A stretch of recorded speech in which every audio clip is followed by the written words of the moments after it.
พระครูโกศลบุญญานิมิตรรองเจ้าคณะตำบลตะตุ้ม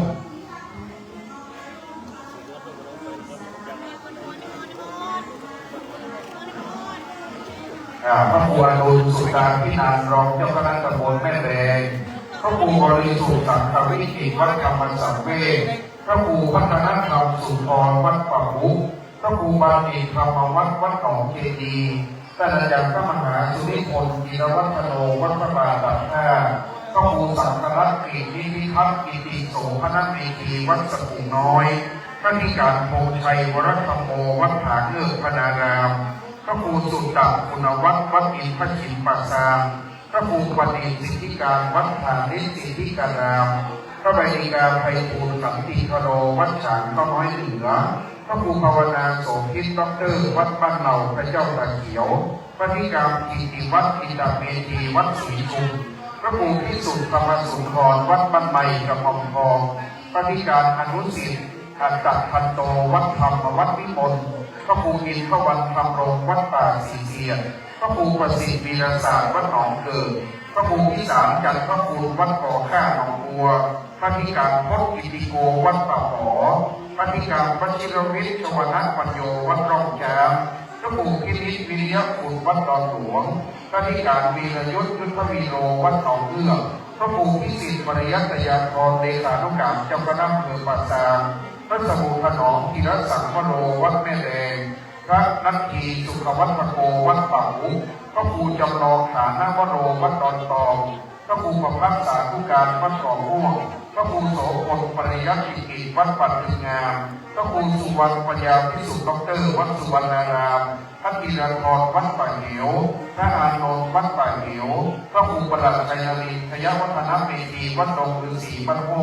พระครูวิชิตธรรมนันท์วัดสวนดอกลำพูนพระเสรีนัทธิโกเลขานุการรองเจ้าคณะอำเภอป่าซางพระประหลัดพานุวัฒน์เขมานันโทพระครูสถิตสารคุณวัดหนองอาขาวพระธิการบารมีสุภโภวัดหนองโพพระครูประหลัดสิทธิโชควัดแม่ทางแหนพระธิการพระนักภูมินิปัญโยวัดกุเลยพระมหาอิพัฒรภูเอกวันโนวัดสรีบุญกรรมพระมหาเอกพลพุทธิพโรวัดเสาหินเจ้าอธิการวิวัฒน์พุทธิธรรมโมเจ้าคณะตำบลวัดโพธิสองวัดบ้านล้อมพระครูสมุทรพันธ์วัดอิจาเมธีวัดบ้านล้อมพระประหลัดสุภกรปุญญกโมวัดศรีบัวงามพระมหาทวีรัตน์ขันตยาพระโนพระครูพิพิธพัฒนาบรมคุณวัดบางสะเกงพระครูประหลัดสุรศรียาณสโยวัดเต่าเป้าพระประหลัดกีรัติวัดกีรัตโมวัดอรุณโนติการามพระมหาอนุวัฒน์วัดหนองปะขอท่านพระครูพิพัฒน์ปริยัตยาพรวัดตุ้งอีเสือและพระครูวินิจชัยวัฒน์วัดวัดทาดอนใจศรีบุญเรืองเมตตานะครับนิมนต์คณะสงฆ์นะครับ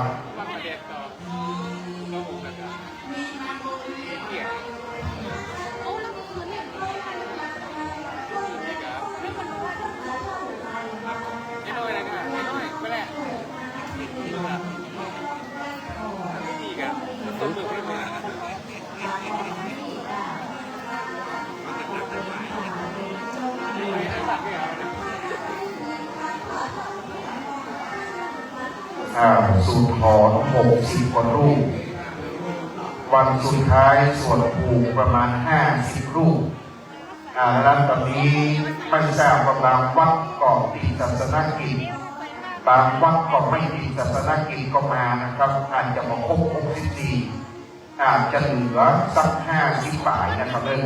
อาจจะเหลือสัก59ในรองของครูบาอาจารย์64 รูป64 รูปบางวัดติดศาสนกิจก็ไม่มาแต่ว่าวันนี้ที่ไม่ติดศาสนกิจน่าจะมาครบประมาณ59 หรือ60 ฝ่ายตอนนี้หลวงพ่อลองวัดปัญญานิมนต์ตะโมเลยนะครับหลวงพ่อปางศรีเสียรนิมนต์ตะโมเลยนะครับครูบาอาจารย์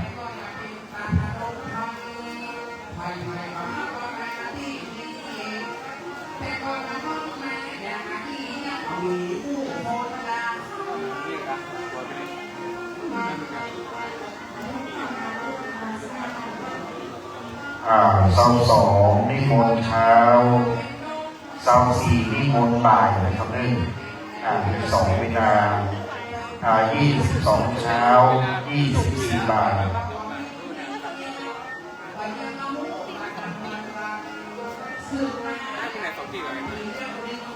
น้องจะด้วยจะต้องใช้เวลางานก็ได้จะมีการสวดมนต์ถึงจะเริญพุทธมนต์ด้วยกันเดียวหลวงพ่อนำจุดทูปเทียนแล้วหลวงพ่อจะนำไว้ข้างแล้วเราจะได้สมาทานศีลและจะเริญพุทธมนต์ไปตามลำดับครับบาอานิโมขึ้นด้านบนรถเลยครับได้เวลานะครับ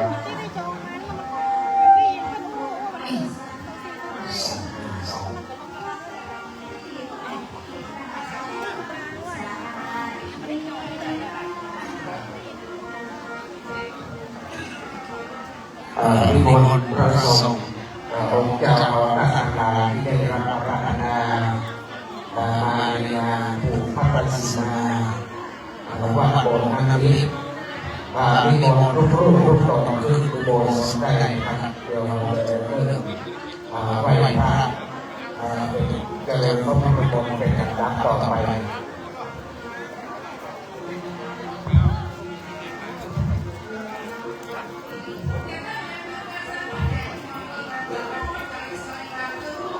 ก็นิมนต์มาวันพุธ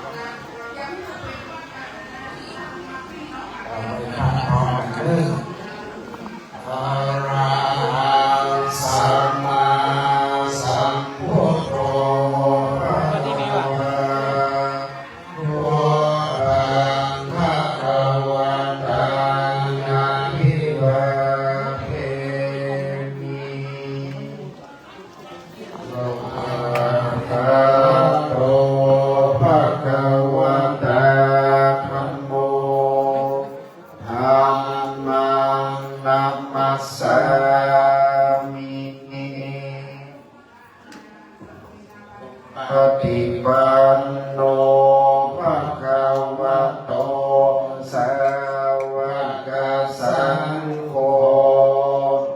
สังฆังนัมมามิ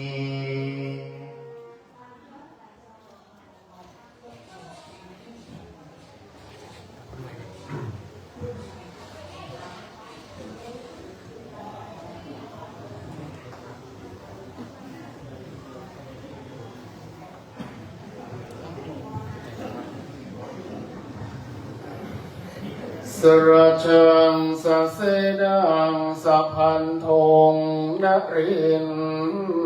ทางปริตานุภาโวสัทธารคตุติภริตวานาเมตังสเมตาพทันตาอเวคิตาจิตาปริตังพนันโตสักเคกาเมจารุเปคิริสิขารตเตจันตริเควิมาเนที่เปรัเทจักขาเมตรวนาคาเดเคหาวาทุมมิเขตเตภูมาจยันตุเทวาชลธารวิสเมยาคาคันทัพนาคาติทันตาสันติเก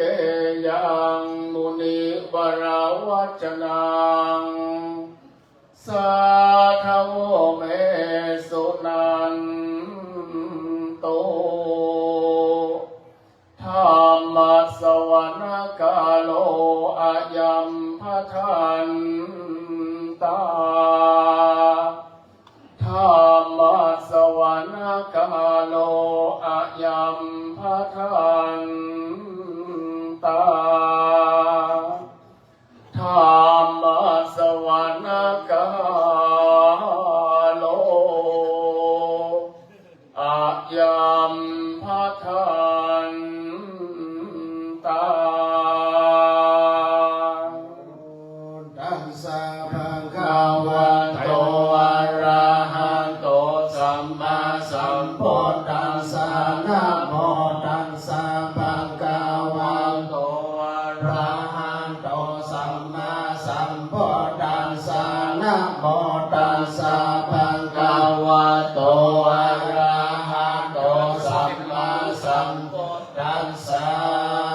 พุทธังสรณังกัจฉามิธัมมังสร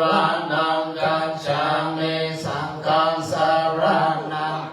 จามิตนเตยัมเปพุทธังสรณังกัจฉามิตนเตยัมเปสารนังกัจฉามิตนเตยัมเปสังฆังสาร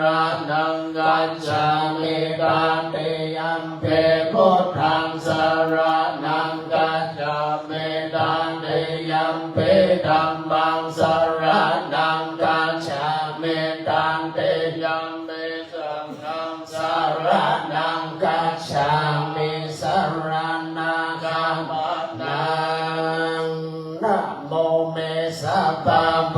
ธานังนาติสัพพะราลกาโลตันนังกะโรมหาวิโลเมอังกะโล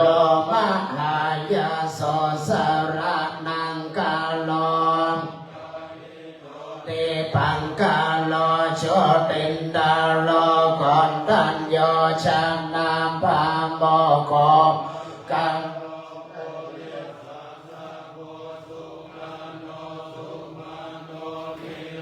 เรวันโตรันเตวตาโนโสภิโตโกนาสัมโนอัตตโม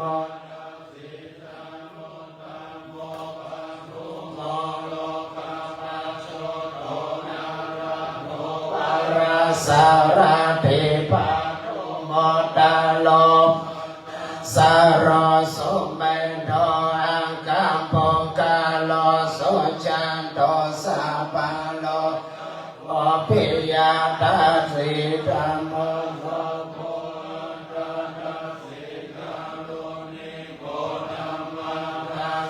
ตัมโมโนโทสิทาโทอัสสะโมโลเกเตโสจาวารตังวารโรโพโสจัปปวารโร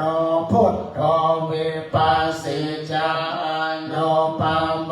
สิกิสัพพะหิโตสัทธาเวทสุขาทายาโกกาโกสันโตสัตตาวาโหโกนากัมมโนรัตนังสาโหกัสสะโพสิริสัมปันโนโกนาโมสังกายามปุงกาโมอานาวิสันติตาอิเมพุทธามาหิติกาการุณาคุณาสัมปันนาสัมมาเนโมจิตาสิเน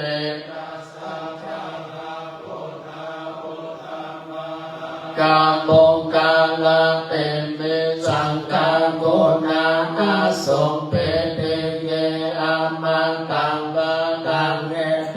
พุทธาอันเตตาจามังกาลาโหติสัมปันดาอันดาวิสันเตเมพุทเตหังวันดานิสัพพะเตสังยาเนนะสิเลนะคันเตเมตาปังเลนังจันเตปิโนโนรักขันโตอารมณ์เยนะสงเกนะจาอันดาวิสันเตโรสารนังกันโตกัปปะเนสัพพะสหัสสะเมโตกาโสนาคัจฉันติอัตถาวิสันติมุตตาปาริตานะโมอะระหันโตสัมมาสัมพุทธัสสะมะเหสิโนนะโม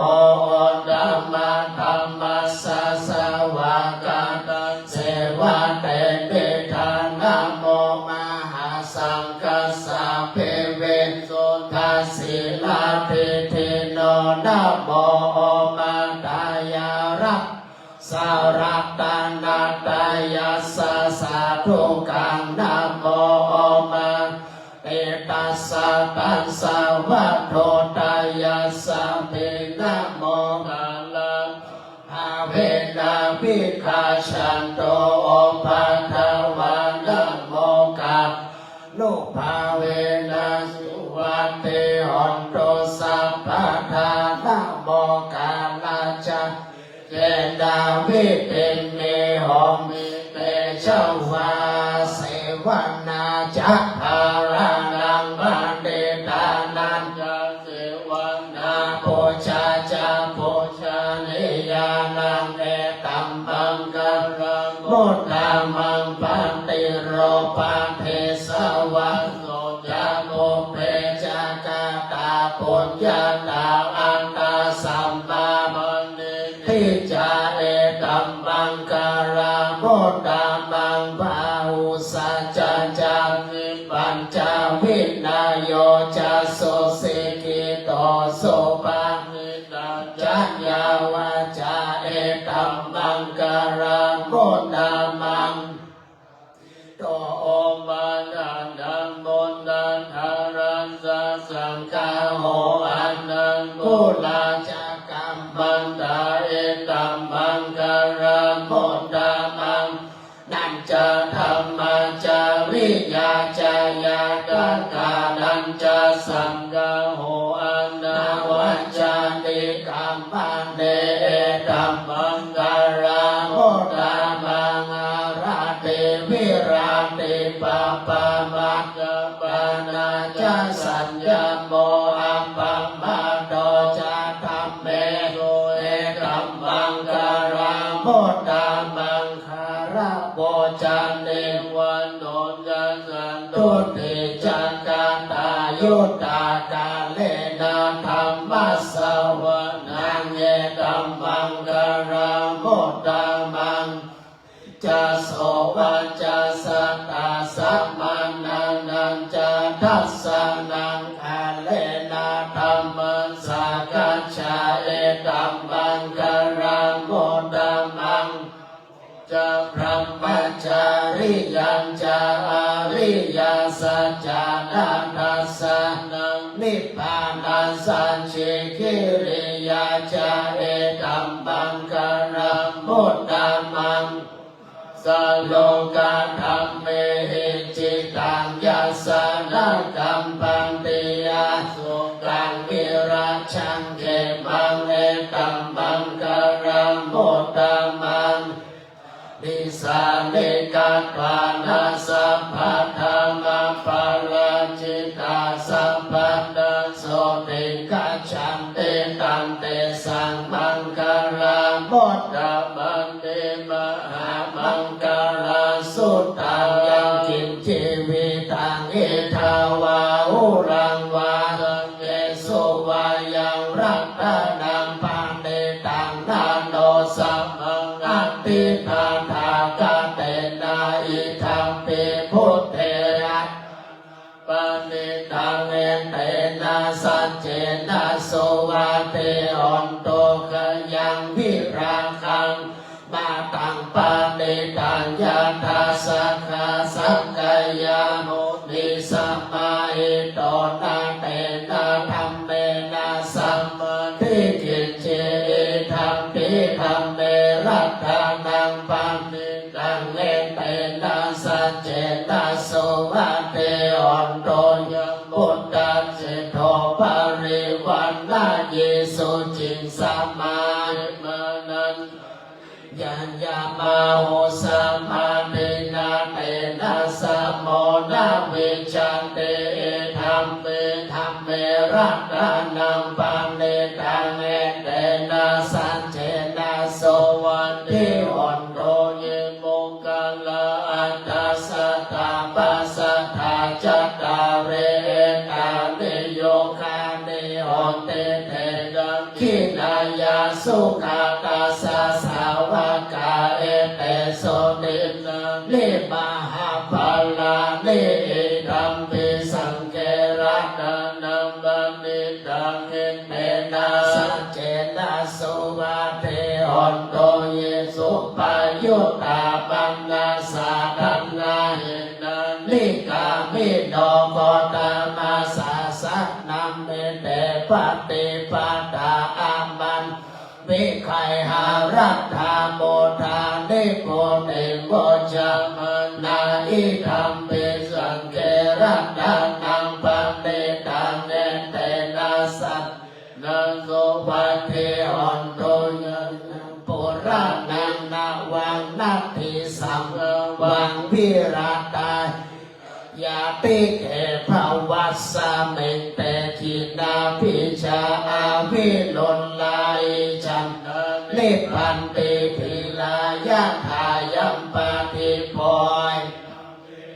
เฮรันดังนังบันนิตังเนเตนะสัตตินะสุวัตติโหโตพุทธานิสัมภะกตานิภูมานิวายานิวาอันตาลิเขตาตากาตังเทวมนุสัมพุจิตังพุทธังนามัสสัมมาสุ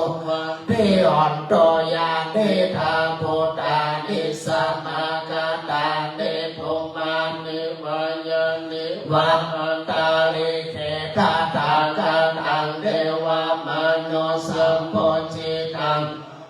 นะมัสสะมะโสวะเตอันโตยานิธาพุทธานิสัมมากัตตานิโมมานิวายานิวาอันตาลิเขตาตากะตังเทวมนุษย์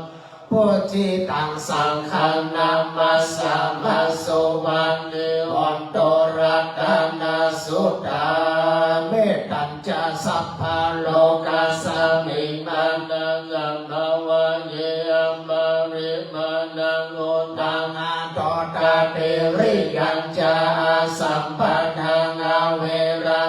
สัมปันนังเนตังจารังนิสินโนวาสยานโนวายาวาตัสสะวิกันตมิโตเอตังสันติกาติตายาพระมะเมตังเวหารังวิกามะหุเตติจาอนุปกามาศิลาวาทัสสะเนนะ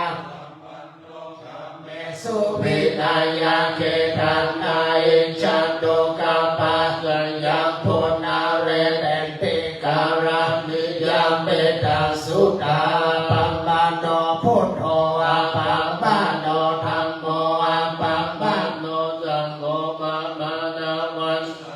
สิริสัมปันติอาหิวิจิกาสนัมปฏิโอนานาภิสาราภูโมจิกากาตาเมระกากาตาเมปาริตังปฏิกามันโดพุทธานิโส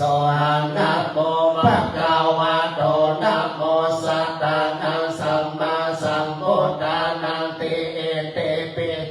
ภะคะวะอะระหังสัมมาสัมพุทโธวิชาจารณะสัมปันโนตโลกาวิโทอนุตตโรปุริสธรรมสารติสัทธเทวมนุสานังพุทโธปังกาวาติสวากขาโตปังกาวันตะธัมโมสัมภิติโกอังคาลิโกเอหิปัสสิโกโอปันนาหิโกปัจจตังเวทิตัมโมเวนโยเอเตสุปังเตปันโนปังกาวันโตสาวังกาสังโฆโยปาติปันโนปังกาวันโตสาวังกาสังโฆโยปาติปันโนปังกาวันโตสาวังกาสังโฆมิจิปาติปันโนปังกาวันโตสาวังกาสังโฆยติตังจัตตาริปุริสอันธปุริสปุคาลาเอสัมภะคะวะโตสาวกสังโฆอาหุนายโยปาหุนายโยธัมเมนายโยอัญจลิกะระนิโยอนุตตรังปุญญเกตังโลกัสสาติมหากาโลนิโกนาโตอิตายะสัพพะปาทินังปุเรปะปารามิสัมปะปะโตสัมปติมุตตมังเอเตนะสัจจวัชเชนะโหตเตจยามังคะลังจยันโตโพธิยาโมเลสักกายานังนันติวาตาโนเอวันตังวิจโยหิจยันสุจยามังคะ เลอาปาลาชิตาปันลังเกสิเสปะตาวิโปกาเลอาภิเสเกสัพพะพุทธานังกาปะโตปะโมตันเตสุนังกตังสุมังกลังตุมัมมังตังโสนิตังสุขันโนโสโหมโตจะโสยิทังรัมมังจาริโสปะทักขินังกายกัมมังวาจากัมมังภะทักขินังภะทักขินังมังกัมมังปะเตเตเตภะทักขินาภะทักขินานิกัตวานังอภัตตะเตภะทักขิเนเตอาทารัตถาสุขิตาวิรุณกหาพุทธัสสะสะเนอโรกาสุขิตาโอตัสสะหังเทหิยาเตภินันตพุทธรัตนังโอสัพพังอุตตมังวากัมมิตังเทวมนุษย์นาโสเดนานาสันโตปัฏฐาวาสัพเพตุโมปัสสะเมนโตเตสักกะธัมมารัตนังโอสัพพังอุตตมังวะนังปาลิลาอุปัสสมานังธรรมะเตเชนะโสเดนานาสันโตปัฏฐาวาสัพปัสสะเมนโตเตสักกะตาสังฆรัตนังโอสัพพังอุตตมังวะนังโอดายังสังฆาเตเจนะโสเดนานาสันโตปัฏฐาวาสัพเพโนโมปัสสะเมนโตเตทุกขปัตตาจติทุกขพยาปัตตาจติพยาโสกปัตตาจติโสกาโหตุสัพเพหิปัตติโนเอตาวัตจักอันเนหิสัพพะตังพุทธาสัมปันนาสัพเพมิวะโนโมตันตุสัพพะสัมปันติสิทธิญาณานังนะกายวิลารังกัตโตสัพพะทาภาวะนาภิรักขาโหโรกาชันโตวะตาภะตาสัพเพพุทธาภะปัตตาปัจเจกาจายาภะลังอารักขันตานัญจาเตนารักขะปันดาสัพพะโสสุโขพุทธานาโอปาโตสุขังธรรมะเตสัตตาสุขาสังกัสสะสัมปันติมังคานังตะโพสุโขคันติโยเสโตสันเตตัสสะติจาจารานาสัมปันโนโสเสโตเทวามโนสิเทวารัพพติอาภิโจราติมาติอาภิมาสันนาโภคติโยตัปปติชัยปฏิกัมมาโนอัตถสัมปันนาโหราโกโตตัปปติเตทัสสะโลกยาปาราปาราปารามังทานังวิสาสะปารามังปิติปานังปารามังสุขัง สาธุ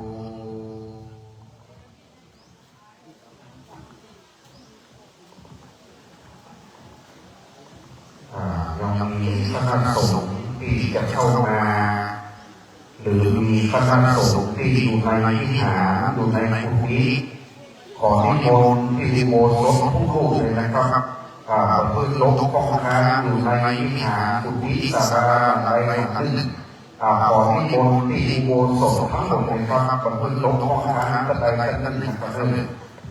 คณะสงฆ์ที่อยู่ด้านนอกประตูตอนนี้คือนิมนต์เข้ามาได้แล้วก็อันนี้จะปิดประตูแล้วนะครับถ้ามีคณะสงฆ์มาระหว่างพิธีที่นิมนต์เป็นพักด้านนอกครับ นิมนต์ทุกเจ้าทุกรูปที่อยู่ในบริเวณวัดโบสถ์ทั้งนี้ทั้งทุกเจ้าที่นิมนต์มาทำการทั้งทุกเจ้าที่มาช่วยงานทุกเจ้าที่มาช่วยงานแต่ได้ทำการขอนิมนต์มาร่วมสังฆกรรมเลยนะครับยกเว้นสมณี ยกเว้นสามเณรเมื่ออยู่ในเขตวัดก็ต้องใช้ความสมัครสมานสามัคคีร่วมกันอุโบสถการประกอบจากขั้นต่ำในอุโบสถนี้ต้องอาศัยความสามัคคีของตุเจ้าของคณะสงฆ์เป็นหลักถ้าตุเจ้าเดียวไปเดียวมาเดียวเข้าเดียวออกมันก็แสดงให้เห็นว่าบ่มีความสามัคคีบ่มีความเป็นน้ำหนึ่งใจเดียวกันหมดละกันตุเจ้าที่มาเพื่องานไปเด้อมาที่หมดมาเลยที่อยู่กุฏิที่กำลังสะดือที่กำลังสะดือเลยที่หมดมาที่ปัดบอลของวัดกันก่อนย้างก่อนที่หมดมาร่วมก่อนประกาศบันทึกโต๊ะห้องค้างที่ใดที่หนึ่งสักรูปเลยนะครับที่บนเลยครับประตูพักเลยถ้ามีระหว่างพิธีขึ้นบนพักกันนอกจนกว่าพิธีจะเสร็จนะครับมันจะต้องเริ่มใหม่เรื่อยๆแต่จะไปพักประตูเลยครับผมมีบนผู้เฮาทั้งหลายยืนหัตถบาทเด้อยืนหัตถบาทในอุโบสถนะครับในอุโบสถต้องออกเด้อพี่อาจจะแจ้งเขาเดือดอาจจะแจ้งเขาเดือดเนี่ยอาจจะแจ้งคนในอุโบสถยืนหัตถบาทก่อน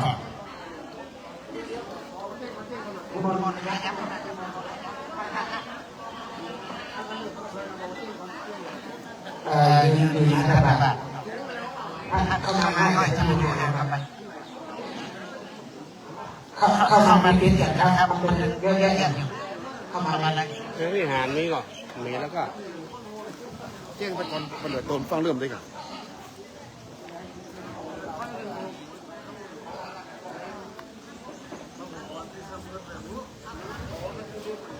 แล้วก็ใครที่อยู่ในเขตราชวัตรรั้วราชวัตรในโบสถ์ก่อนศาสนาจะขอออกนะครับเอาพิธีมาได้เยอะศาสนาก็ออกเลยนะยกเป็นพุทธเจ้ามนเข้ามาในโบสถ์เสียงถ้าพร้อมเรื่องแล้วก็คือสัญญาณนะ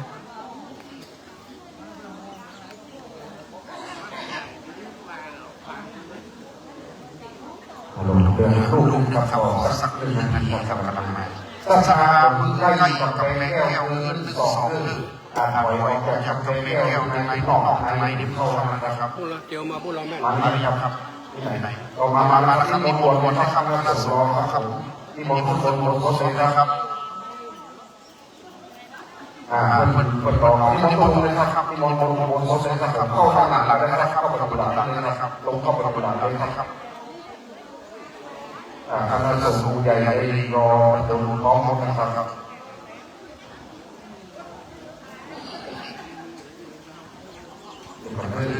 เดี๋ยวมาน่ะใครน่ะที่มองเข้าไปหลังเลยนะครับโดยนี่ครับคณะสงฆ์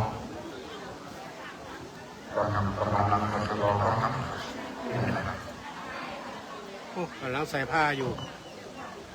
นั่นน่ะพี่ยืนใส่ผ้าน่ะเดี๋ยวกำลังเข้าสมัย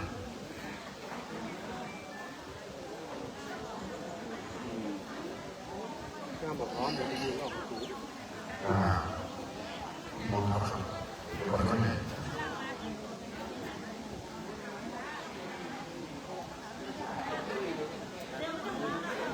ต้องไปนม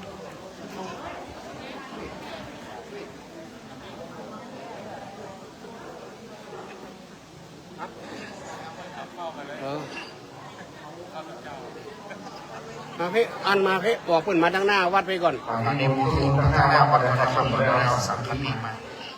ที่มุตุที่ทางหน้าวัดสังฆีกำลังลงไปครับ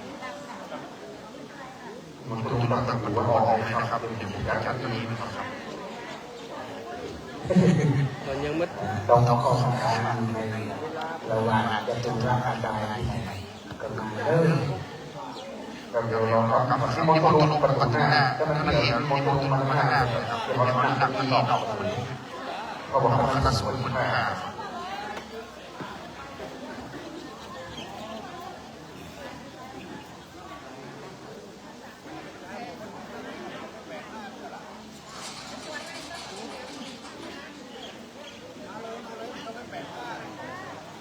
นิมนต์มาเลยครับเข้าวันนั้นดีแล้วครับคุณลุงไก่ครับ การสักการะโมสสการะนั้นก็จะต้องอาศัยความสามัคคีภาวนาทั้งหลายช่วงระยะเวลาที่ดีรอเจ้าพิธีการผูกโรงโบสถ์พัฒนามันมาตั้งแต่สมัยรัชกาลที่4ก็เสร็จโตไปเต้นที่กระเบนเต้นมาลาล้อเกียรมาของขยายของวัดเกศโยด้านแปดว่าตั้งแต่บัดนั้นเป็นต้นมาตั้งแต่รัชกาลที่4นะครับเสร็จโตวางรากฐานมาก็เลยเป็นคำเพียงว่าเป็นยุคกระดานยุคเป็นของพระบาทสมเด็จพระเจ้าอยู่หัวพระเจ้าอยู่หัวดังนั้นจะจองพระราชาจะต้องมีระเบียบและวิธีในการขอพระราชาวิสุทธิคำสามีสมัยหนึ่งรัชกาลที่4ไล่เสด็จโตออกไปจากประเทศไทยเปิดไปอยู่ในโบสถ์ครับแล้วก็รัชกาลที่4เสด็จไทยมาเสด็จโตว่าอ้าวหัวโตเราไล่ในประเทศนั้นทำไมมันอยู่ประเทศของเราตรงนี้ธรรมชาติไม่ได้ดีในพระราชาจักรพระองค์นั้นเราอยู่ในอภัยทานนั่นแสดงว่าชีวิตสุขภาพมันเป็นเพลงรอดนะครับเป็นเพลงรอดดังนั้นก็มีธรรมเนียมตั้งแต่บัดนั้นเป็นต้นมาจนถึงตราบเข้าทุกวันนี้นะครับมาเรียกพงศ์ครับพงศ์ครับ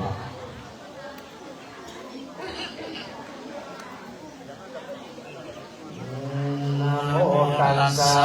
ภะคะวะโตนะโมตัสสะภะคะวะโตตัสสะภะคะวะโตอะระหะโตสัมมาสัมพุทธัสสะนะโมตัสสะภะคะวะโตอะระหะโตสัมมาสัมพุทธัสสะนะโมตัสสะภะคะวะโตอะระหะโตสัมมาสัมพุทธัสสะสุนาโตเมพันเตสังโฆโยโสสันเตนาปิจิวะเรนะอภิปวาโสสัมมาโตยะภิสังฆัสสะปัฏฐานังสังโฆตังปิจิวะเรนะอภิปวาสังสัมโฆอนัญญาเอสายัตติสุนาโตเมพันเตสังโฆโยโสสังเกนาปิวะเรนะวิปวาโสสัมมาโตโฆตังปิวะเรนะวิปวาสังสัมโมหะเตยัสสะยัสสะโตกัตเตตัสสะปิวะเรนะวิสัสสะสมุปาโตโสตุนัสสะยัสสะนะคาเตโสภาไสยาสัพโวะโตโสสังเกนาปิวะเรนะวิโสขาปฏิสังคัสสะตัสสมาตุนาเยเอวะเปตัง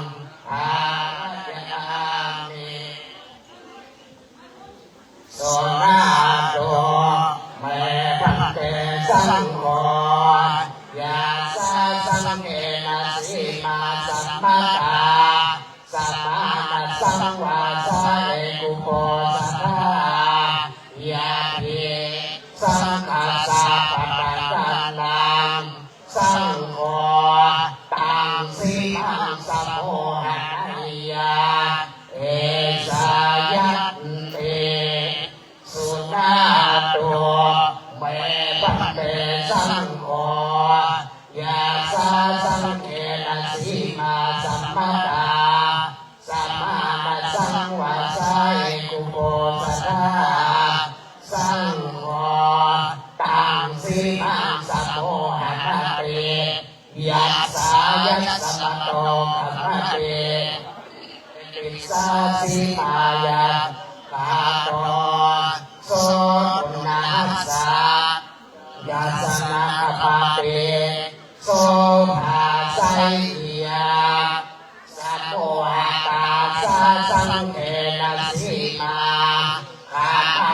สังคัสสะ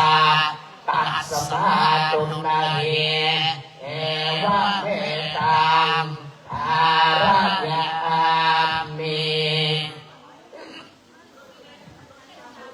อันนี้มนต์สองแถวครับ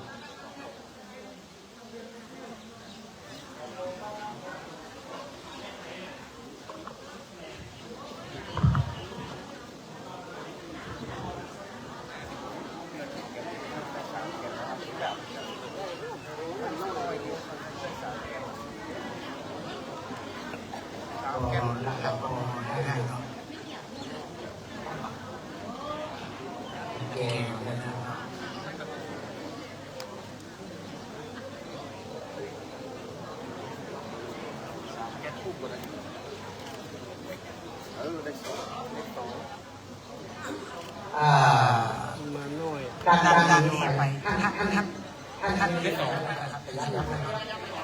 านทำได้ละ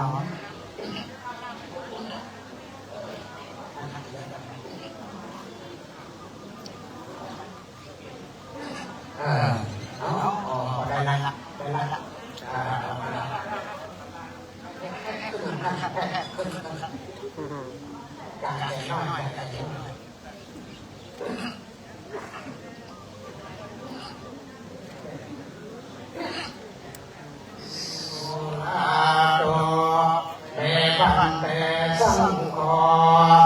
โยโสสังเกนะปิจิวรณาภิภวะโสสัมมาโตยาภิสังฆัสสะปะทะกานังสังโฆตังปิจิวรณาภิภวะสังสัมโฆอายะเอสายัตติสุนาโตสังโฆโยโสสังเกนะปิจิวรณาภิโสสัมมาโตสังโฆตังปิจิวรณาภิภวะสังสมโมหะนาติยัสสายะสัมมาโตอะระหะเตตัสสะปิจิวรณาภิภวะสัสสะสัมโมหะโตโสตุนาสะยัสสะนาภะเตโสภาไสยะ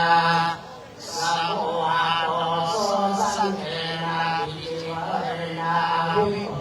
โสธรรมติสังคัสสะ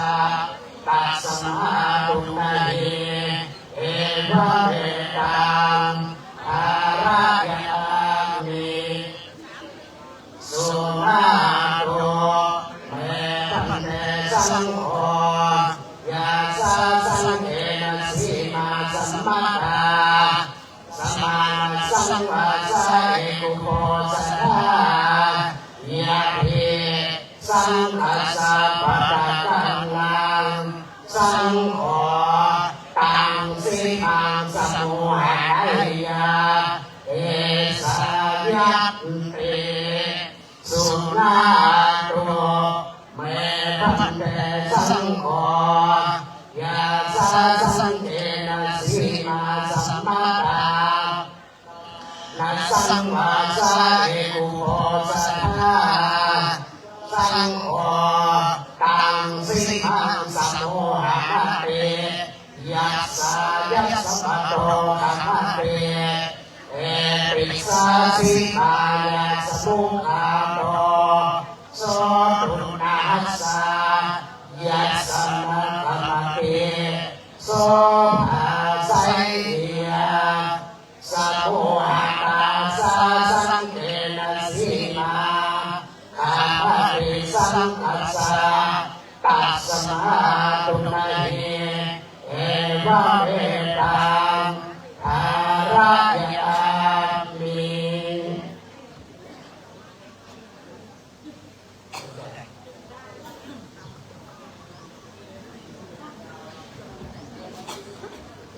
เอาหนุนนี่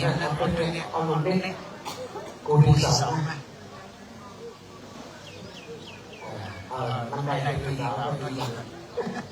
ทำข้าว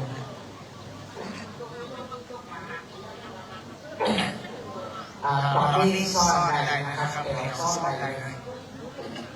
ซ่อนสองสัตว์แล้วก็ได้นะรีโมทแหวนครับแหวนลงที่เป็นตัวเอง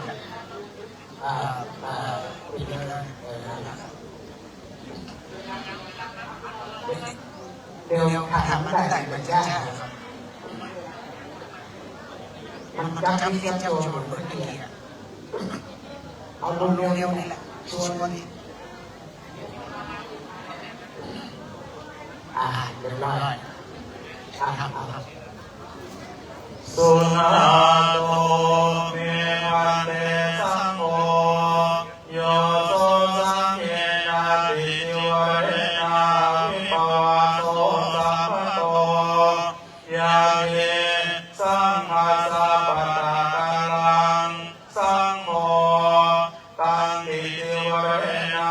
วิปวาสังสมุหานายาเอสายันเตสุนาโตเมมันเตสังโฆโยโสสังเกนาติจิวเรนาวิปวาโสสัมปโตสังโฆตังติจิวเรนาวิปวาสังสมุหนาติยัสสายะสัมปโตกัมมติเอตัสสะติจิวเรนาวิปวาสัสสะสมุขะโตโสโตนัสสะยัสสะนะกัมมติโสภาสัยยาสมุหะโตโสสังเกนาติจิวเรนาวิปวาโสกัมมติสัมภาสะตัสสมาตุนาเยเอวะเมตังหารยามิสุนาโตเมวันเตสังโฆยาสาสังเกนะสีมาสัมปตาสัมมาสังวาสายปุโกสนายาเกสัมภาสะปะตะกังลังสังโฆตังสีมังสมุหานายายาสะเอสายันเตสุนาโตเมมันเตสังโฆยาสาสังเกนะสีมาสัมปตาสัมมาสังวาสายปุโกสนาสังโฆตังสีมังสมุหนาติยัสสายะสัมมาโตกัมมติเอติสาสิมายะสมุขะโตโสโตนัสสะยัสสะนะกัมมติโสภาสัยยาสมุหะตาสังเกนะสีมากัมมติสัมภาสะตัสสมาตุนาเยเอวะเมตังหารยามิ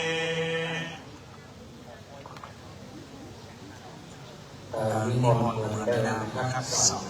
ลูกส้ม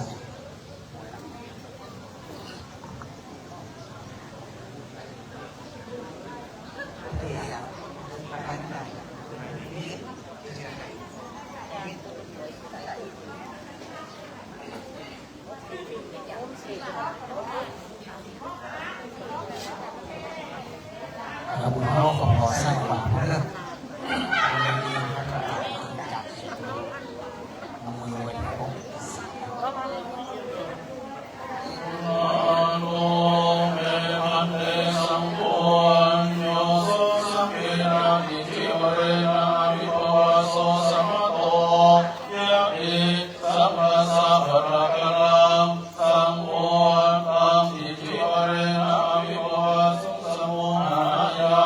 เอสายันเต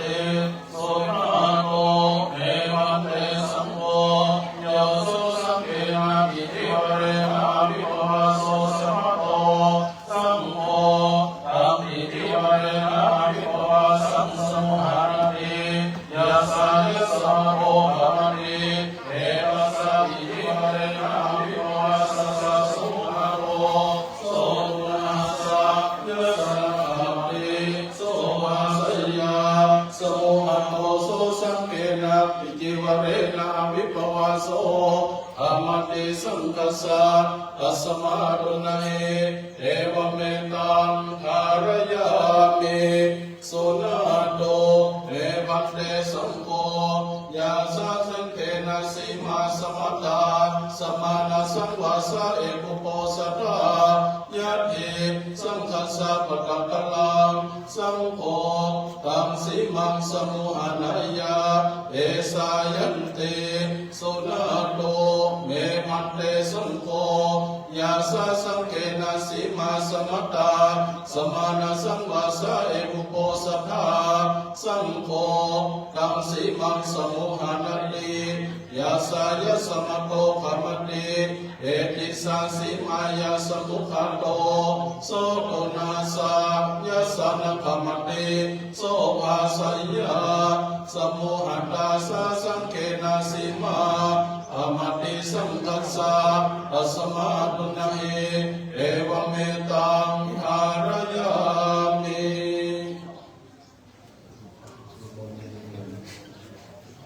ครูบาอาจารย์เราโดยเฉพาะพระภูมิเรียนน้อยนะครับเวลาเราจะขอพระราชทานที่สุขภาพสินาเขาปรึกษาครูบาอาจารย์เพราะเจ้าคณะเจ้าคณะที่เรียนในห้อง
ายันเตโสนาโตเนวันเตสังโฆโยโสสังเกนะอิจิวเรนะวิภวะโสสัมมาโตสังโฆตังอิจิวเรนะวิภวะสังสมุหานาติยาสายะสัมมาโตกามติเอตัสสะอิจิวเรนะวิภวะสัสสะสมุขะโตโสตุนาสะยัสสะนะกามติโสภาสัยยาสมุหะโตโสสังเกนะอิจิวเรนะวิภวะโสกามติสังคัสสะตัสมาตุนะเอเอวเมตังอารยามิโสนาโตเมพันเตสังโฆยาสะสังเกนะสิมาสมัตตาสมานะสังวาสะเอกุโปสัตตายะเอ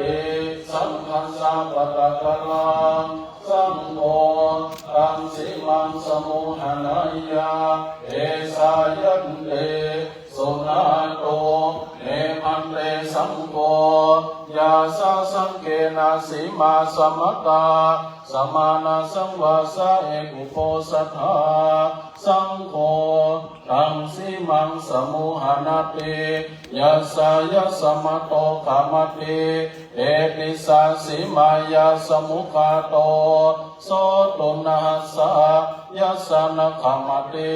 โสภาสัยยาสมุหตาสะสังเกนะสิมากามติสังคัสสะ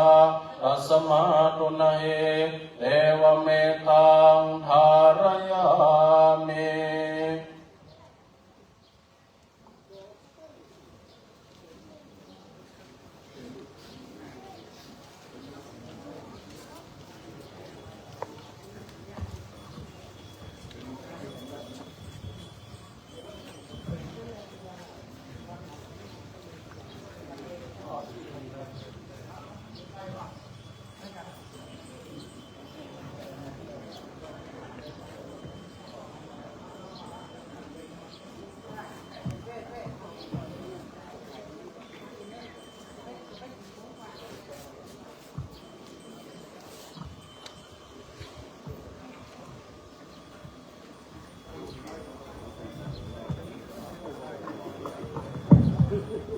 ดูใส่ขวาเนอะพอใส่ขวาตีไหนซ่อนก็ออกกันหน่อยเนอะมันต้องซ่อน ดูซ้ายขวาเด้อครับ ดูซ้ายขวาถ้าไหนมันขาดก็ขยับออกไปครับ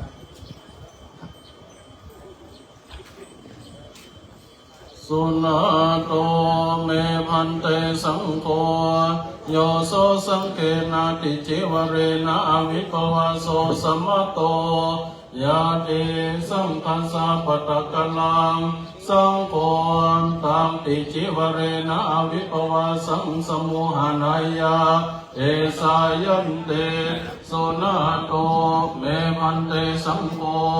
โยโสสังเกนะติจิวเรนะอวิภวะโสสัมมโตสังโฆตังติจิวเรนะอวิภวะสังสมุหานาติยัสสายะสัมมโตกามติเอตัสสะติจิวเรนะอวิภวะสัสสะสมุขะโตโสตุนาสะยัสสะนะกามติโสภาสัยยาสมุหะโตโสสังเกนะติจิวเรนะอวิภวะโสอามติสังคัสสะตัสมาตุนะเอเทวเมตังอารยามิสุนาโตเมพันเตสังโฆยาสะสังเกนะสีมาสมัตตาสมานาสังวาสะเอกุโปสัทธายะเทสังคัสสะปะตะกะลังสังโฆตังสีมังสมุหานายาเอสายันเตโสนาโตเมพันเตสังโฆยาสะสังเกนะสีมาสมัตตาสมานาสังวาสะเอกุโปสัทธาสังโฆตังสีมังสมุหานาติยาสายะสัมโตกามติเอติสาสีมายะสมุหาโตโสตุนาสะยัส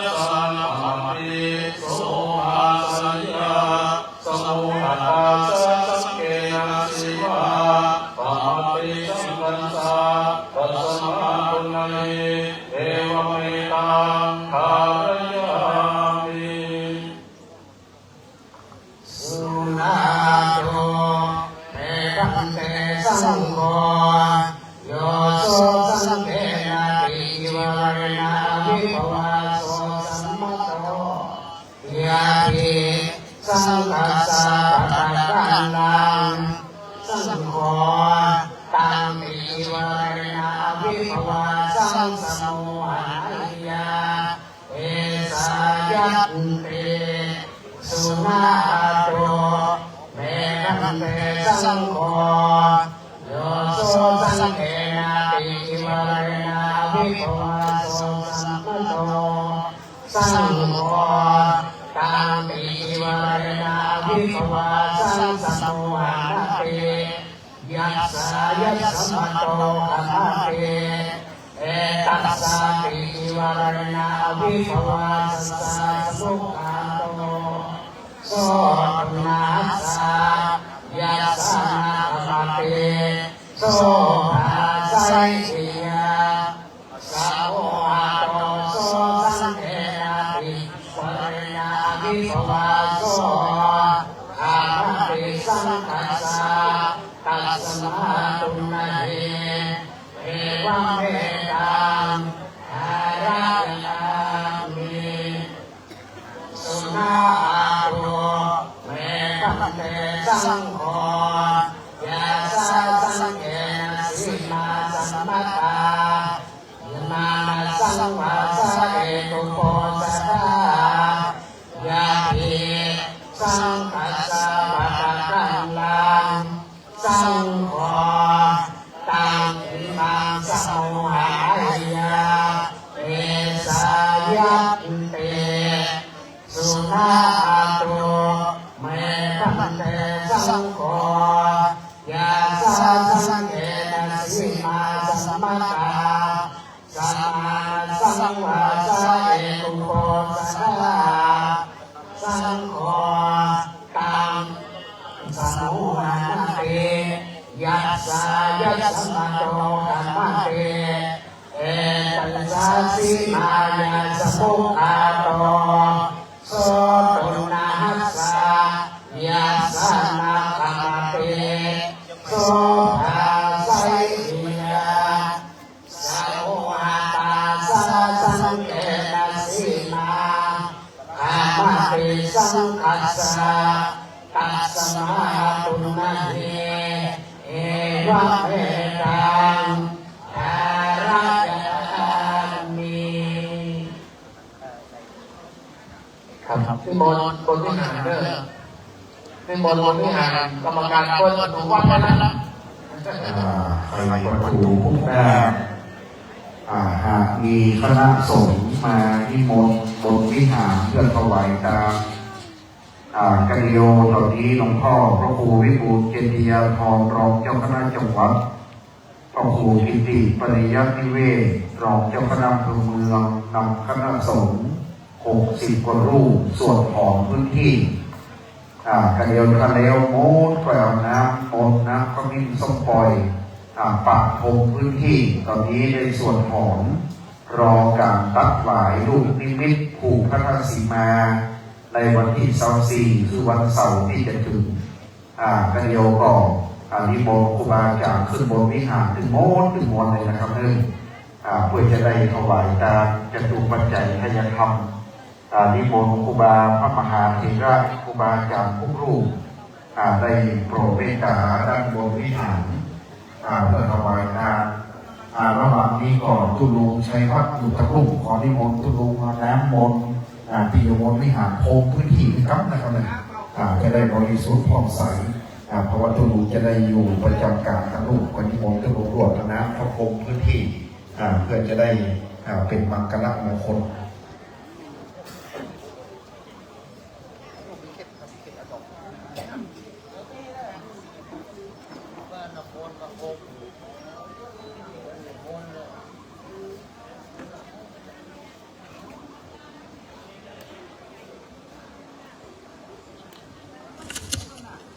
2712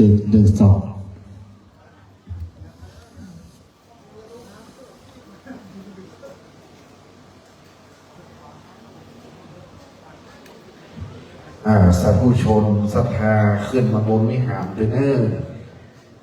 สาธุชนที่อยู่ข้างล่างในเต็นท์นะครับหน้าโบสถ์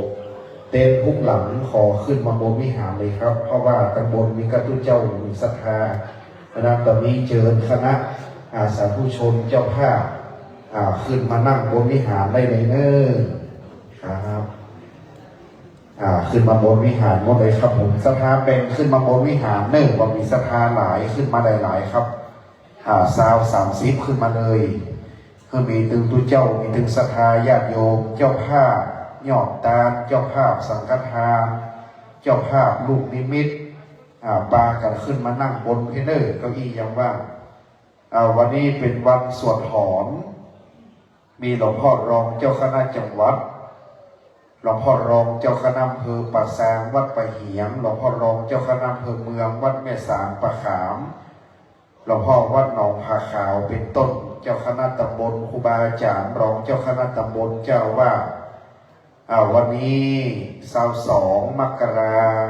ปากันสวดถอนสีมาเดิมเพื่อป้องกันสีมาทับซ้อน23 วันพุธนี่จะเป็นวันปอยแห่งวันหนึ่งศรัทธาจะหลั่งไหลมาปิดทองลูกนิมิตขึ้นมาเลยเนอะแม่เขาขึ้นมาเลยครับ24 ตอนบ่ายพระเดชพระคุณหลวงพ่อท่านเจ้าคุณพระศรีธรรมโสพล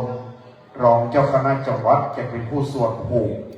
เจ้าภาพลูกนิมิตทุกลูกจะมาพร้อมกันในวันที่24พระนางอำเภออ่านประกาศพระบรมราชโองการและจะมีการตัดหวายลูกนิมิตเจริญชัยมงคลคาถาเรียบร้อยแล้วหลังจากนั้นก็จะได้เป็นการที่เขาจะได้มีการสวดผูกพระธสีมาไปตามลำดับนะวันนี้ศรัทธาญาติโยมได้ปากันมาพร้อมใจถวายการต้อนรับคณะสงฆ์ที่ได้โปรดเมตตาในการสวดถอนสีมาเดิมป้องกันสีมาทับซ้อนอันนี้เป็นวินัยกองแห่งคณะสงฆ์ว่าตามโบราณบ้านเมืองนั้นเมื่อ500 ปีที่แล้วหรือว่า1,000 ปีที่แล้วเราก็สามารถจะทราบได้หากมีคณะสงฆ์จำนวนหนึ่งมาผูกพระธสีมาไว้หากเราตัดหวายลูกนิมิตฝังทับซ้อนลงไปจะเรียกว่าสีมาทับซ้อนหรือว่าสีมาสังกัดดังนั้นพื้นแผ่นดินนี้จะมีนิมิตหรือไม่มีนิมิตก็ตามก็ต้องถอนไว้ก่อนเพื่อป้องกันมันจะทับซ้อนดังนั้นวันนี้ได้ถอนแล้ว24สามารถฝังนิมิตได้ผูกพระธสีมาเป็นตามลำดับครับและวันนี้ได้เวลาอันสมควรใกล้เวลาเพลที่เขาจะถวายทานอันดับแรกจะเป็นการจุดธูปเทียนด้วยระบบไฟฟ้าเรียนเชิญท่านประหลัดเขารับชัยพระนำท่านประหลัดองค์การบริหารส่วนตำบลน้ำทิพย์ปฏิบัติหน้าที่นายกองค์การบริหารส่วนตำบลได้ขึ้นเขียนเป็นประธานจุดธูปเทียนด้วยระบบไฟฟ้า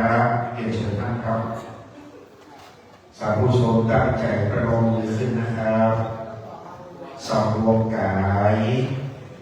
สำรวมวาจาสำรวมใจตั้งจิตเพื่อเป็นสมาธิท่านประหลัดเขาวัดชัยพระนำประหลัดอบตน้ำดิบปฏิบัติหน้าที่นายกอบตคือเกียรติเป็นประธานจุดธูปเทียนหน้าพระพุทธปฏิมากรหน้าพระเจ้าหลวงประจำวิหารวัดโป่งน้ำดิบจากนั้นเจอท่านสจ.เทวินจอมพันธ์ได้เกณฑ์ขันสิงหน้าหลวงพ่อท่านสจ.เทวินสมาชิกสภาองค์การบริหารส่วนจังหวัดลำพูนได้น้อมนำถวายทานผู้เทียนดอกไม้ขอสมาทานสิงหน้าหลวงพ่อรองเจ้าคณะจังหวัดสีมาเดิมลูกนิมิตเดิมเป็นมณีสีมาเก่าเอาได้เคลื่อนสีมาเรียบร้อยในสมัยโบราณยกมาตั้งวางไว้ตอนนี้เตรียมฝังสีมาลูกนิมิตใหม่ผู้เทียนดอกไม้เป็นเครื่องสักการะน้อมกราบพระสาธุชนกราบ1กราบ2กราบ3อิมินาสการเรนะ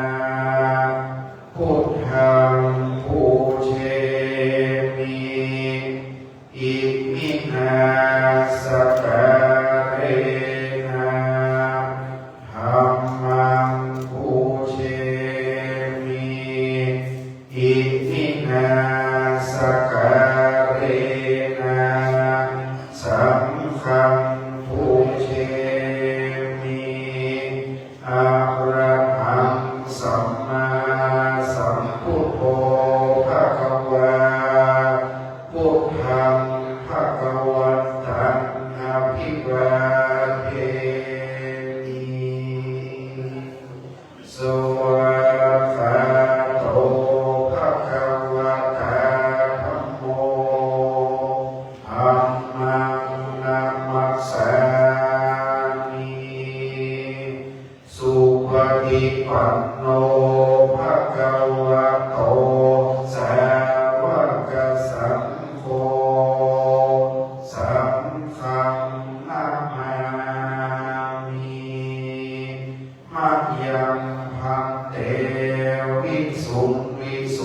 รักนันหายาติสรเนนะสมาปัญจศีลานิยาจามาทุติยัมปิมัจยังพันเตวิสุรักนันหายาติสรเนนะสมาปัญจ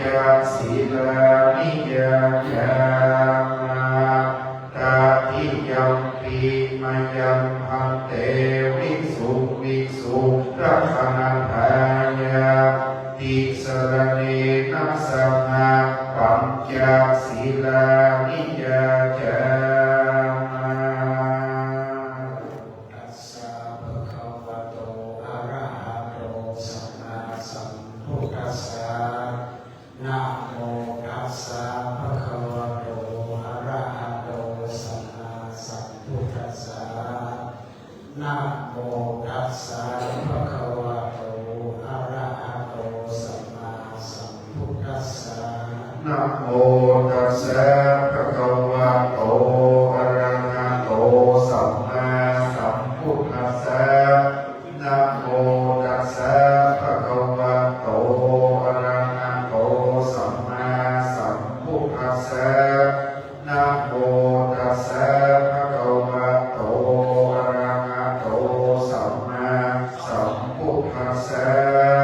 ธังสรณังคัจฉามิ พุทธังสรณังกัจฉามิ คัจฉามิ ธัมมังสรณังกัจฉามิ สรณังคัจฉามิ สังฆังสรณังกัจฉามิ ปิพุทธังสรณังคัจฉามิ ทุติยัมปิพุทธังสรณังกัจฉามิ ยัมปิธัมมังสรณังคัจฉามิ ทุติยัมปิธัมมังสรณังกัจฉามิ ยัมปิสังฆังสรณังคัจฉามิ ทุติยัมปิสังฆังสรณังกัจฉามิ ยัมปิพุทธังสรณังคัจฉามิ ตาติยัมปิพุทธังสรณังกัจฉามิ ยัมปิธัมมังสรณังคัจฉามิ ตาติยัมปิธัมมังสรณังกัจฉามิ ยัมปิสังฆังสรณังคัจฉามิ ตาติยัมปิสังฆังสรณังกัจฉามิ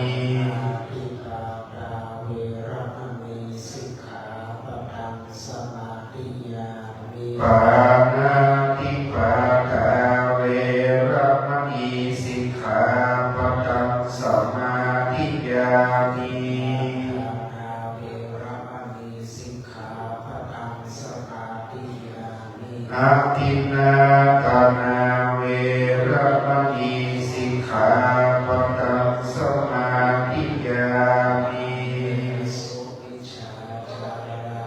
เวระมณีสิกขาปะทังสมาธิยามิ กาเมสุมิชาจาราเวระมณีสิกขาปะทังสมาธิยามิ เวระมณีสิกขาปะทังสมาธิยามิ มุสาวาตา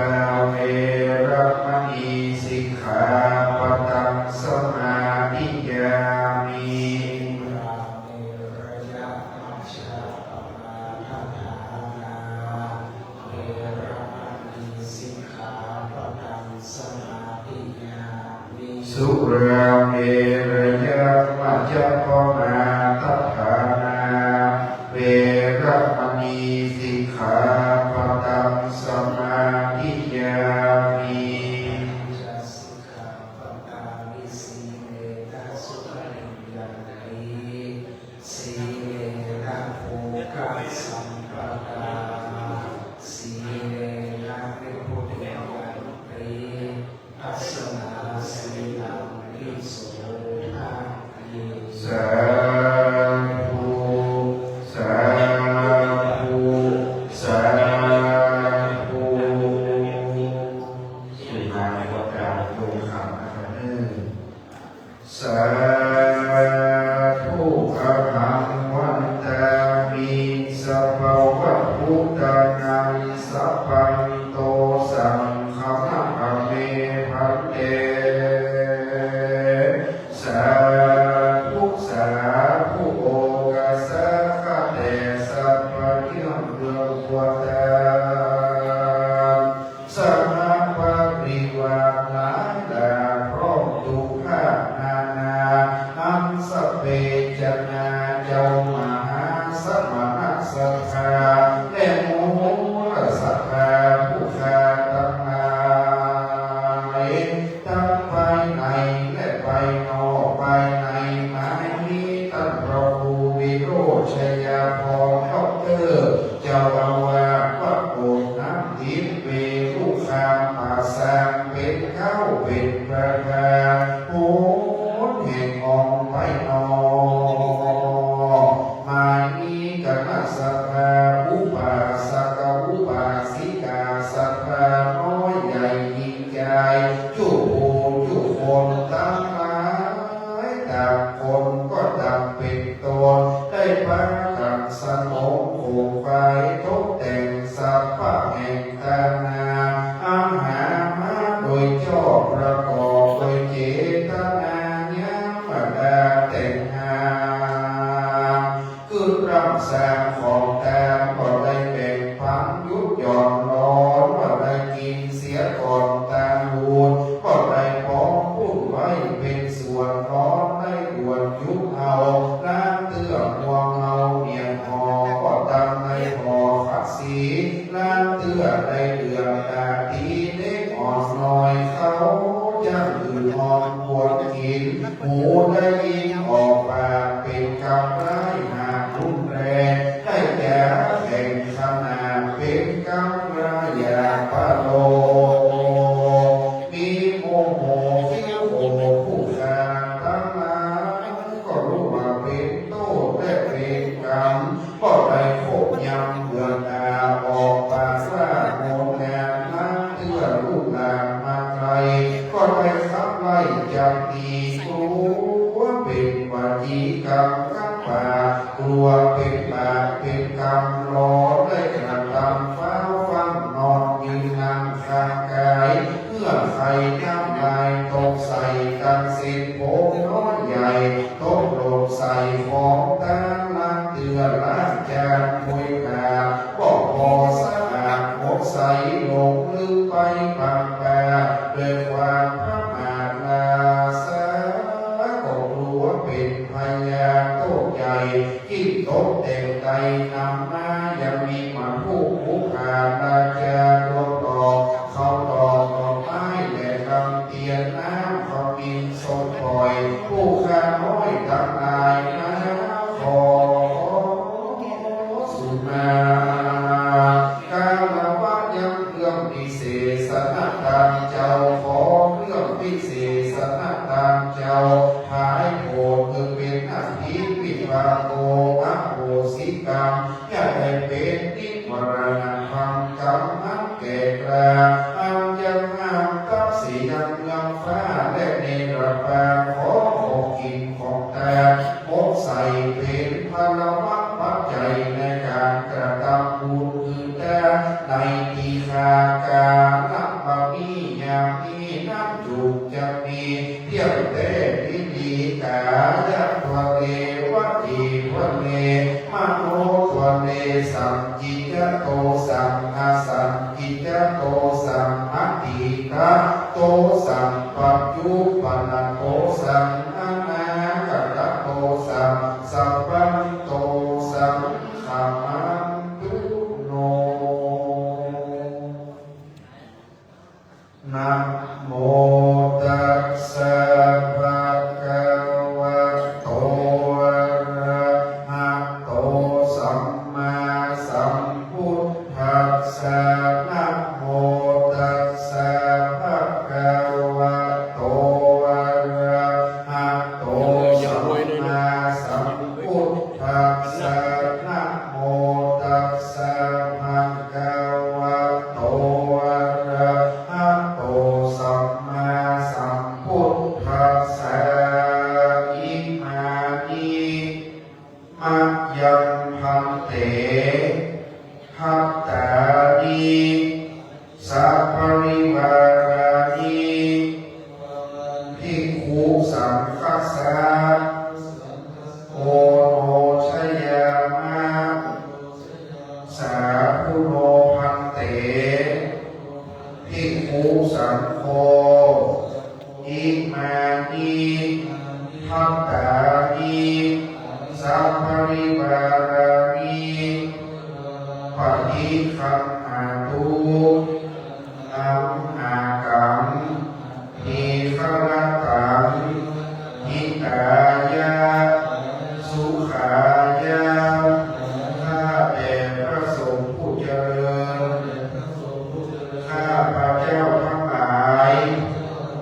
าบูชาและธรรมบูชาด้านหน้าพระเจ้ากับพระพุทธพระธรรมนั้นจะได้เชิญในการนี้นิมนต์พระครูเจ้าก่อนนะครับเริ่มพระครูวิโรจน์ชัยพรในนามของเจ้าอาวาสประธานการจัดงานได้เกณฑ์กันพระพุทธพระธรรมถวายเป็นพุทธบูชาและธรรมบูชาหน้าแผ่นเกี่ยวพระเจ้ารัตนกำลังการครูบาเจ้าศรีวิชัยเจริญท่านประหลัดพระวัชชัย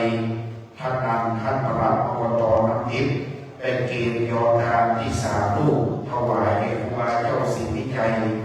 ที่ครูบาเจ้าวัดพิชัยข่าวหมีเจริญท่านสจเทวินจอมคำสจจังหวัดลำพูนเกณฑ์ที่ครูบาเจ้าข่าวหมีอันอยู่ด้านขวาต่อไปที่หลวงพ่อรองเจ้าคณะจังหวัดเรียนเชิญท่านผู้บริการนิติพรวรรณมังกรผู้บริการโรงเรียนชุมชนตำบลน้ำดิบในนามผู้บริหารสถานศึกษาแม่หลวงเบญจวรรณชายน้อยผู้ใหญ่บ้านน้ำดิบเหนือเกณฑ์ที่หลวงพ่อรองเจ้าคณะอำเภอวัดแปะเหียงเชิญแม่หลวงเบญจวรรณครับในนามโรงเรียนสถานผู้หลักการเงินต่อไปเชิญพ่อหลวงสิงห์ทองวิยาวัชกรไปถวายที่หลวงพ่อพ่อใจทุกคนทุกคนเรื่องเลิกงานแถวเลยสุภาพบุรุษกรรมการวัดศรัทธาพ่อบ้านแม่บ้านผู้สูงอายุผู้เฒ่าผู้แก่ทุกคนในเรื่องที่อยู่บนวิหารและก็ที่อยู่ลูกวิหารไปที่อยู่ในเต็นท์ลุกขึ้นมาได้สะดวกบางทีพอบุญจะกระเทิบเป็นบุญใหญ่บุญโมสด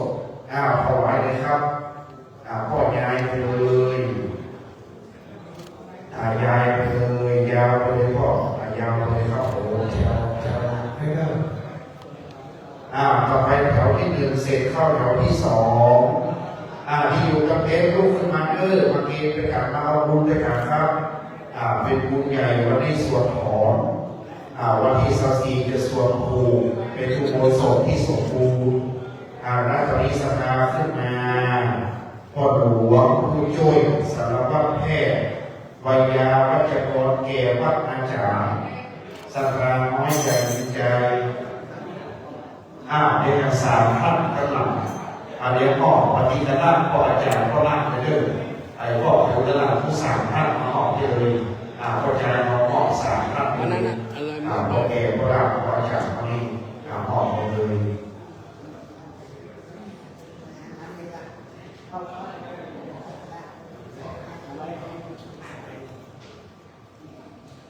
แม่ขอกินตั้งแต่กายให้ครบครับกินตั้งแต่ให้ครบไปยังได้กินกันมาหลายเลยครับขอบคุณเจ้าข้ายอดตาวันนี้มีซองวัดขับมาขับบุญทัศนาตอนบ่ายตอนที่มีซองแถวกลางได้เองหน่อยแถวกลางด้วยเพราะแถวกลางที่จะเดินแถวท่านพระครูวัดหลวงฤาษีท่านมหาวัดหลวงลำพูนได้เองเถอะท่านมหาปริยัติท่านนี้ได้เองก็เข้าแถวกลางด้วยครับไปแถวกลางด้วยถวายให้ครบเลยครับจะมีงานใหญ่ครับเซาซีเข้าแถวกลางด้วยครับแถวกลางเองทุกเลยครับหลวงพ่อจะต้องวัดน้องหลวงพ่อวัดหลวงฤาษีมาเองแถวกลางเกณฑ์เสร็จกับที่นั่งรับรอง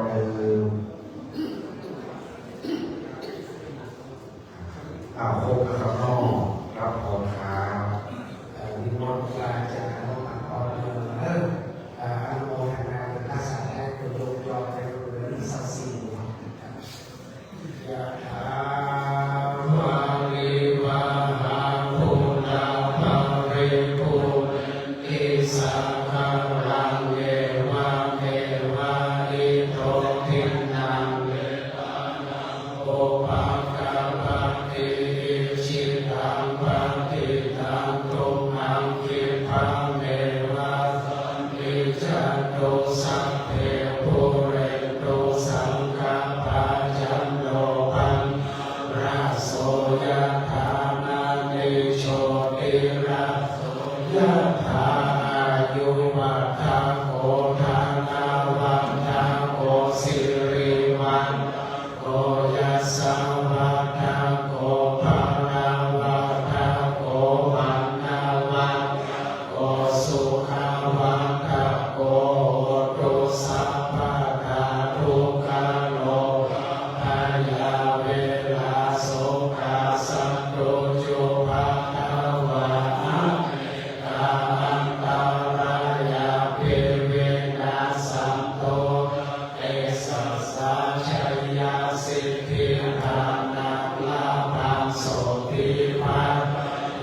สุขังภาลังสิริอายุจาวันโนจะโกอาโกติจายาสาวาสัตตาวาสัจจาจิวาสิทธิภาวันโตเตสัพพิติโยวิวัตโตสัพพะโรโควินัสสตุมาเตภวัตวันตายโยสุขิติขายุโกภาวะอภิวาสิริสานิจังวุฒาปัจจายิโนจักโพธรรมาวัฏันติอายุวันโนสุขังภาลัง สาธุภาวนาอย่างน้อยหนึ่งพร้อมกันนะครับ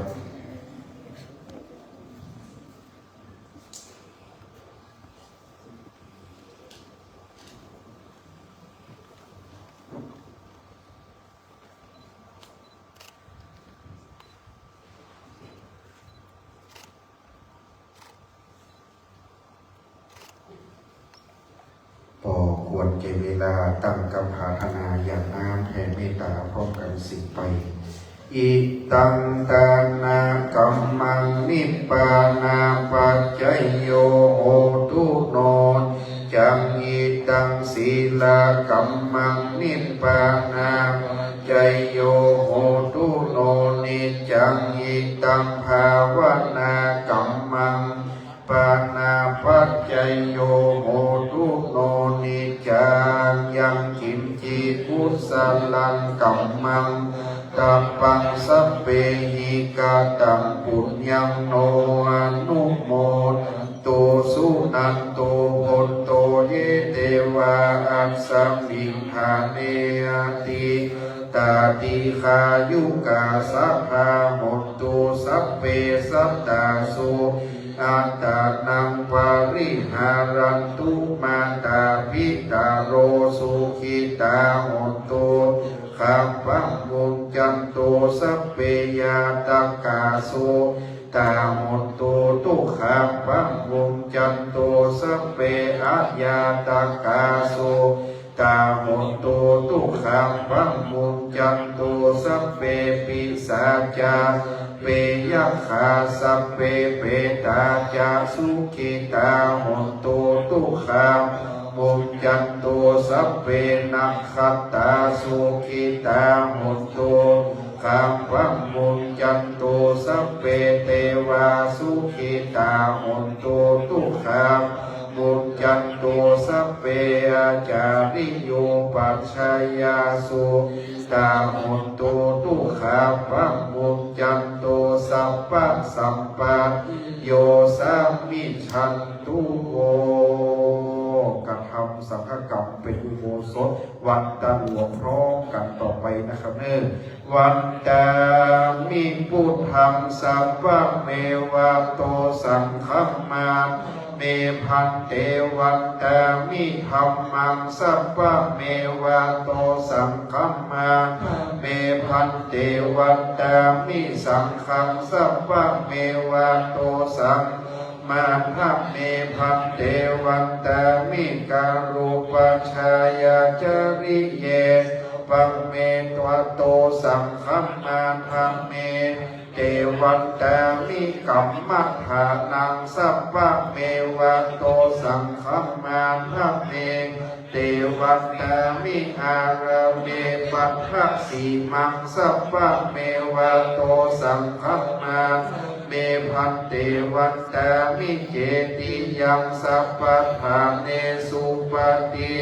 ตาสรีราธาตุโยมหาโพธิสักกลังพุทธะรูปังสัตตานาคัมโลเกเทวะเกพระมะโลเกจัมโพธิเปลังกาทิเปสรีราธาตุโยเกสาภาตุโยอรหันตาภาตุโยเจติยังพระภูติจตุราสีติสาหัสเสพัมมะขันเทสเปสังปาตัจเจติยัง จะอะหังวันตามิสัพพะโสสุมาครูบาเจ้าศรีวิจัยครูบาเจ้าข่าวปีก่อนนะครับวันตามิพันเตสัพพังอาปังอาหังคัมมาพันเต มายากาตังปุญญังสามินาอนุโมทิตาปังสามินากาตังปุญญังไมหังตาตัปังสาธุสาธุอนุโมทามิสุมาพระมหาเถระมีครูบาวัดประเฮียงเป็นต้นนะครับเน้อวันตามิพันเตสัพพังอาปาราทังคัมมาเมพันเตมายากตังปุญญังสามินาอนุโมตัพพังสามินากาตังปุญญังไมหังตาตัพพังสาธุสาธุอนุโมทามิ ยัตตาโรธรรมาวัฏันติอายุวันโนสุขังพลัง สาธุขยโยโชเฟอร์คนขับรถมารับพยาทานบนวิหารนิมนต์คณะสงฆ์ทุกรูปได้ฉันภัตตาหารเพลที่เหนือวิหารได้จัดโต๊ะเป็นแบบถวายภัตตาหารเพลที่เต็นท์เหนือวิหารขอบคุณหลวงพ่อพระครูวิบูลย์เจติยาภรณ์ขอบคุณอาจารย์พระครูกิติปริยัตินิเวศวัดแม่สารประขามหลวงพ่อรองอำเภอปราสาทครูบาอาจารย์ทุกรูปในนามพระครูวิโรจน์ชยาภรณ์ดอกเตอร์ที่ได้เมตตาต่อวัดโป่งน้ำดิบขอบคุณสภาเนอร์โรงทานเปิดโรงทานรับประทานอาหารกลางวันพร้อมกันดังนั้นตอนนี้สภาญาติโยมกินข้าวตอนโดยพร้อมเพียงกันเนอร์ดังนั้นตอนนี้กระเดียวเราจะได้เปิดโรงทานฟังซอต่อแม่ครูแสงเอ้ยสุริยมนทีมงานจักซอในเนอร์จักปีเขิงปีเนอร์ทีมงานจักซอเลยโรงทานเป็นแบบเข้าแถวโรงทานเป็นแบบเรียบร้อยตั้งแถว